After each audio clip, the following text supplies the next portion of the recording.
will be a lot easier, and that is why I commend this to the House. Carol Beaumont. Mr Chair, great pleasure to rise to speak to the Taxation, Annual Rates, Foreign Superannuation and Remedial Matters Bill.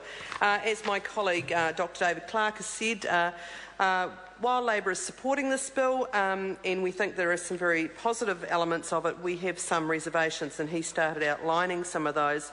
Now, this bill originally introduced, of course, by the Honourable Peter Dunn, or is he in fact that honourable, given we've had such a terrible time of recent days in the House trying to get Mr Dunn to actually clarify to us what information he had and who that information went to. But anyway, just getting back onto part 2 of this bill, this is of course where the substantive part of the bill lies, in part 2. So this has got numerous provisions actually putting into place most of the major changes that are identified in this bill, and is, as I've said, largely uncontroversial, and in fact the new rules will clarify a number of important matters.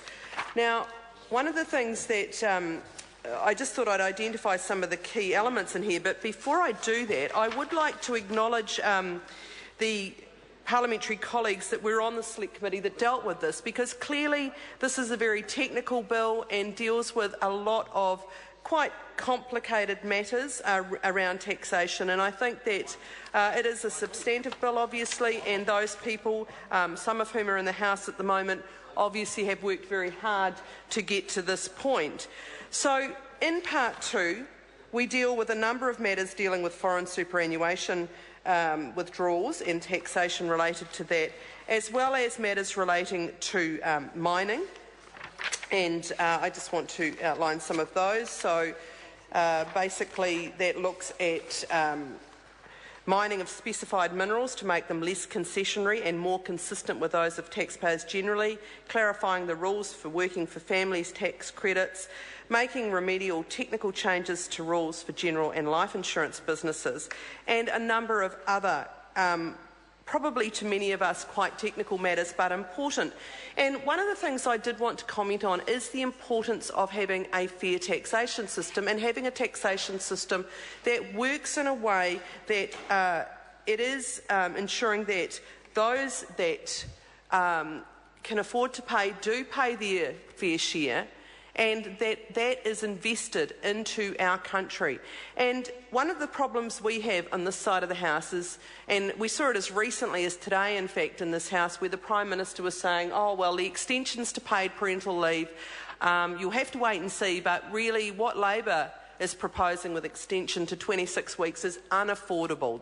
So in other words, he's saying that there isn't enough income for the government to pay for that. Now, one of the things that the convenient forgetting of in this House is the fact that that is a deliberate thing. It was deliberately done by the national government when they first got into power, and that was to basically cut taxation, income tax rates, for those on the highest income, and in fact to put some of the burden, and quite a significant amount of the burden, on the lowest taxpayers. It was supposedly a taxation switch. Well, we are talking about income tax in this bill, Mr Goldsmith, and so I'm just really talking about a well-functioning tax system, of which in part 2 we have a number of changes proposed in various areas, including in relation to mining, which are to make this fairer and to deal with taxation rates that are applicable to that circumstance, and make, for example, in the mining sense, make them less concessionary and more consistent with those of taxpayers generally. My point really is that this is a government that has favoured those on very high incomes at the expense of other New Zealanders who are struggling to make ends meet. So they have higher costs as a direct result of the so-called taxation switch when this government first got into power, which raised GST. And that directly went on to the costs that families face in this country.